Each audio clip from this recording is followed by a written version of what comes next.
supposedly the most progressive state, and you talk about things like family leave, you talk about things like that, where there aren't a whole lot of protections out there in a right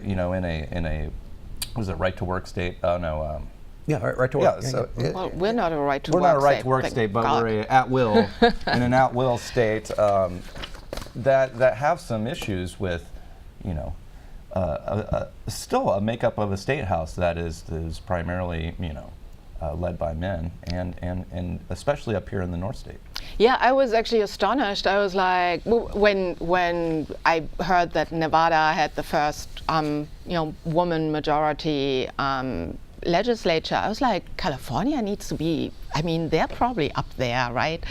So I counted how many women senators we have, and we have 14 of 40, which isn't terrible, but it isn't very good either. Not representative of our statistics. Exactly, yes. And so I wouldn't say don't vote for me because I'm a woman. I would say vote for me because I'm the best candidate, because I actually listen to what you want.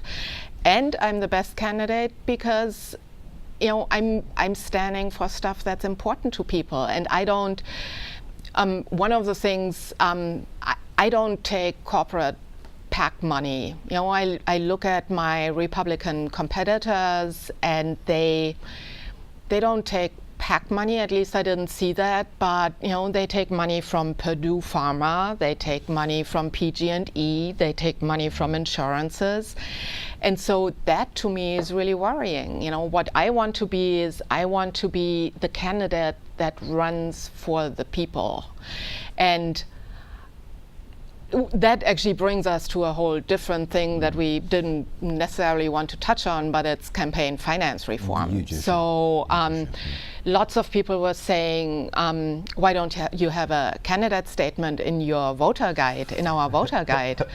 And there's a very simple reason for that. It was $14,039 to put the voter statement in.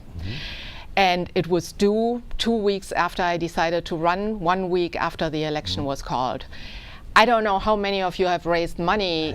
Raising $14,000 in 2 weeks is pretty much impossible. So especially when you're just starting up.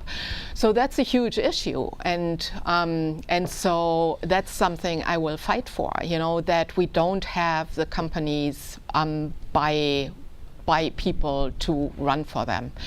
And it's also, I had a great life before this. I'm not doing this for my career. I am doing this for the people in the district. I am, if I don't win, somebody was like, oh, if you don't win, don't worry, you'll get a job in Sacramento. I don't need a job in Sacramento. I had a beautiful life. I love what I'm doing now.